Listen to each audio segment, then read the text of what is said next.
In this video, we're going to talk about volume, but I want to revisit area as well, which is two-dimensional. Volume is 3D, three-dimensional, and area is two-dimensional. Think of area, squarea. So let's revisit circle. The area of a circle is pi r squared. R is the radius, which would be the distance from the center of the circle to the outside. Square, side by side, side times side, same thing, side squared. So it would be S times S is the area of a square. It's also called base times height. The reason you'll see side squared is because it's a square, it's exact same on each side. So there's not a difference between the base and the height. The area of a rectangle is length times width. There will be a difference for a rectangle, although a square is a rectangle, we mean one that's going to be a different base and a different height. So it's length times width. It means the same thing as base times height. So when you get the areas, it's going to be two-dimensional. So it's called area to the second power, or squared. If you go to three-dimensional, you'll end up using the word cubed. Think of in the B, there's a 3D, three-dimensional. So in a square, if you used Legos and you put down 3 Legos 3 times 3 would be 9 square Legos. So that would be 9 units squared. If you layered that to a second layer and a third layer, it would look like this, where you have the bottom layer, the middle layer, and the top layer.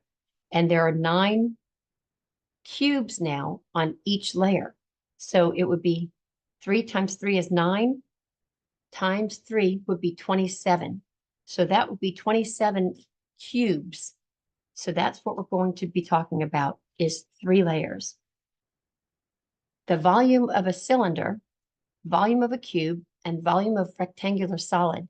Notice they all have a right angle to the base, to the bottom. So the volume of these is the area of the base, capital B, that's different than a little b, times the height.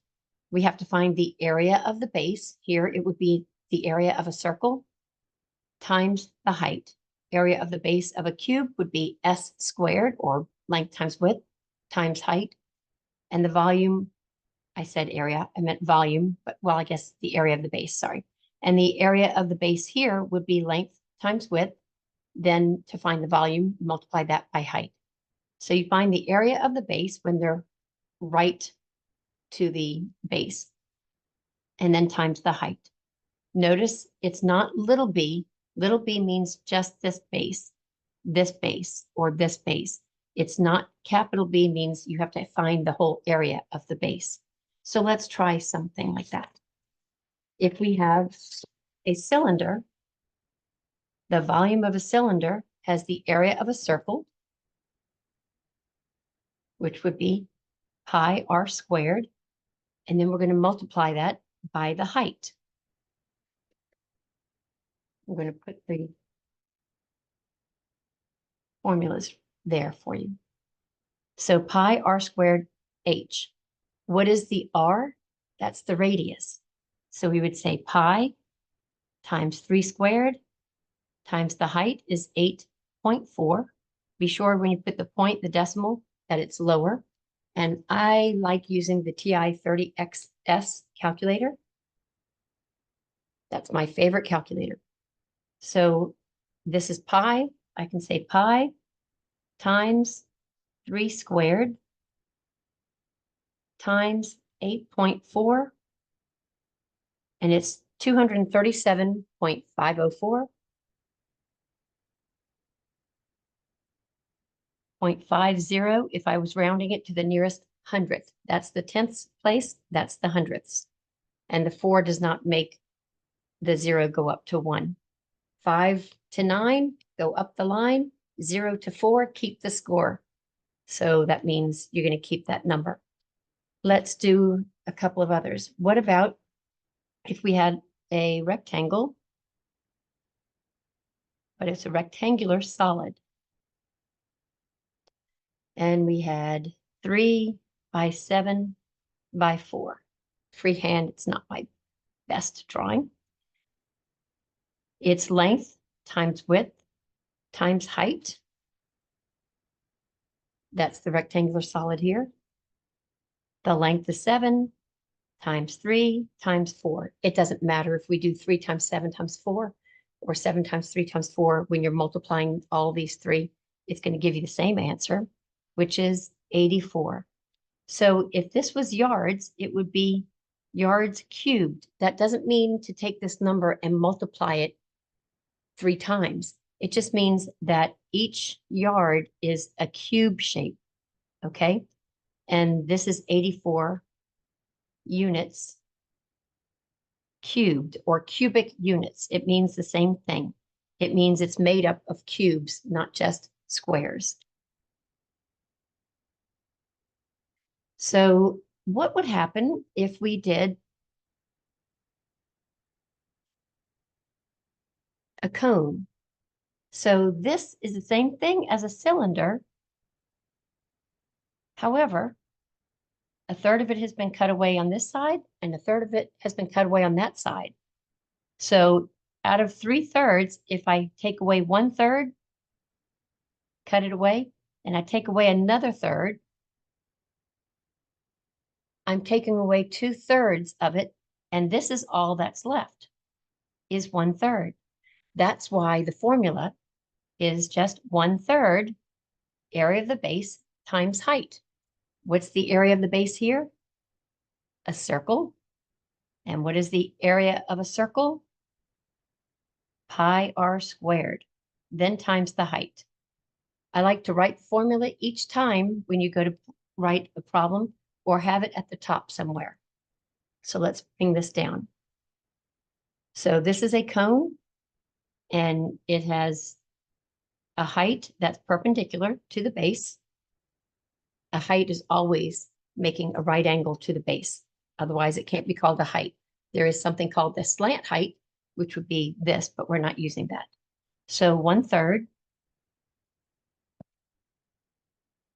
Let's try this one.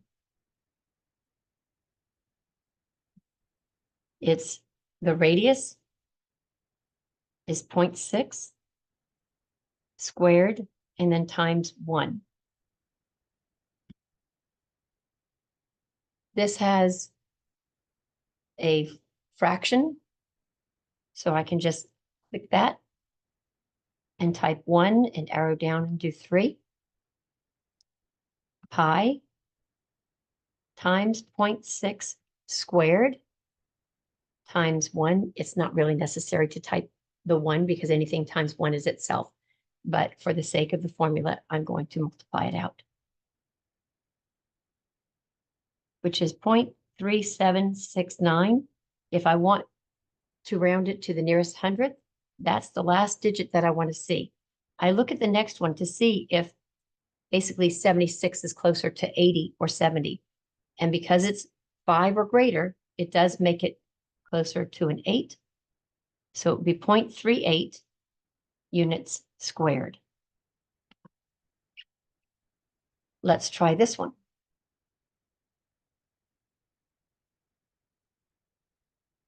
So this is 15 inches by height by 9 inches square. So it's 1/3 area of the base times height. What shape is this base? It's a square. So the area of a square is s squared. And why do I keep saying area? Because B means the area of the base. So I'm always looking for the area of the shape of the base and then just multiplying that by the height. And that gives me the 3 dimension. So 1/3, sides are 9. So 9 times 9. You can also write 1/3, 9 times 9 times 15. 9 squared means that 2 means the 9 is being multiplied that many times, 2 times the height of 15. I also want to show you that when you type this in, you can click 1, then hit the fraction bar, and it'll already move it down for you. Step out to the right, so I'm not stuck at the bottom of the fraction, the denominator. 9 squared times 15. It already knows that it's multiplication. Otherwise, you can say times 9 squared, which is 405. Let's do 2 more. The cylinder. So again, we're going to use the area of the base times height, pi r squared times height. So pi, what is the radius? 8. Remember to square it, times 31.2. I'm going to do these 2 with you and then give you 4 to do on your own, and pause the video, finish them up, and I will continue to give you the answers for them. So pi times 8 squared times 31.2.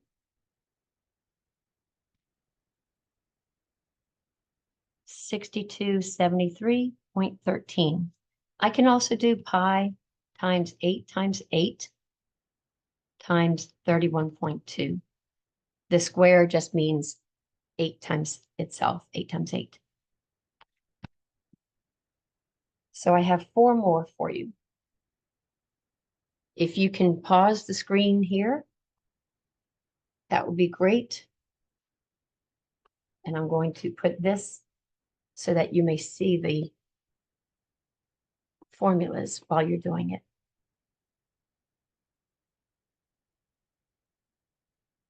Seriously, go ahead, pause the screen, try these on your own. But I'm now going to continue. Assuming that you've already stopped, pause the video and done these on your own. Yay, good for you. You've got to try them on your own. That way you feel more confident later on.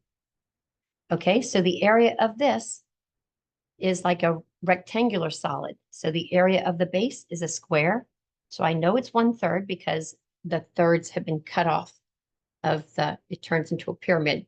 The third of the rectangular solid that may have used to look like that now is cut off. And the area of the base is side squared, and then times height.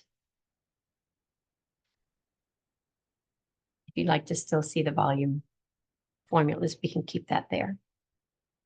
So 1/3, 8 squared times 12. Notice I rewrote the formula. That way I can just put down the numbers easily. Do this for all of them. So this is number 13.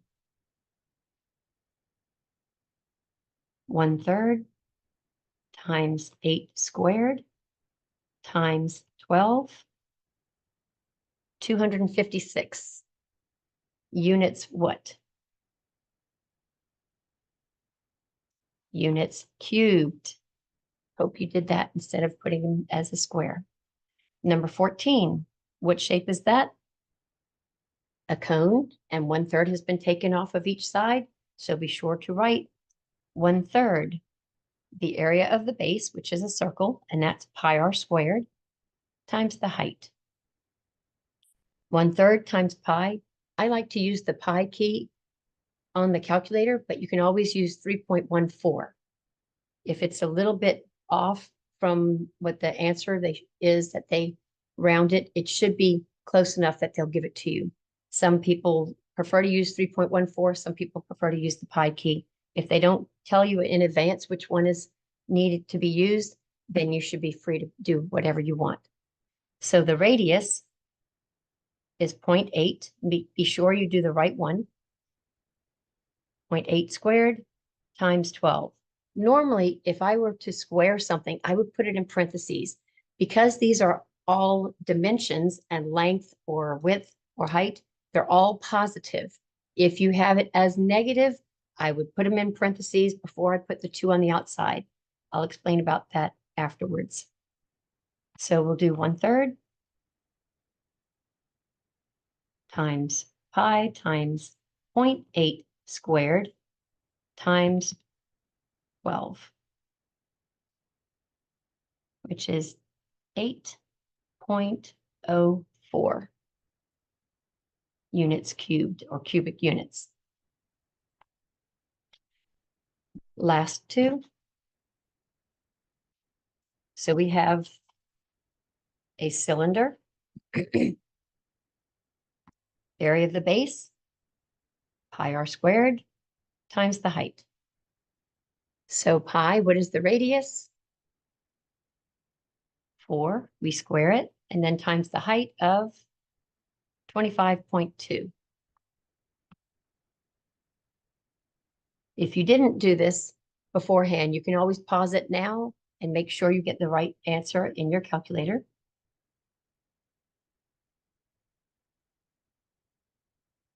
$1266.69. If there was a number beyond the 9 of, say, 5 or 6, that would boost this up to 70 or 0.70, 0.7.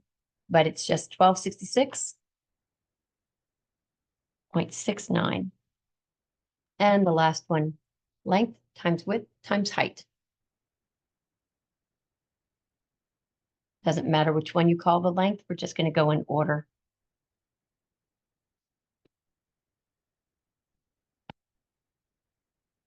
.7 times 6.2 times 3.8. It's a good idea to make sure that you plug them in correctly and that you wrote them down correctly. You can make a mistake even knowing what you knowing how to do it, but because you didn't double check that you plugged in the wrong number. So be careful, especially on tests or homeworks that count. So 110.73 cubic units. Now, I just wanted to tell you why you want to put in parentheses anything that's in that you plug in for x. Say you had 3x squared plus 5 equals 12. And you solved and you want to find out what x squared was. If I just put in, I'm not going to actually solve that one, but if I did 3 times -3 squared, this -3 squared is not going to be correct. -3 squared, a lot of people will say that's +9.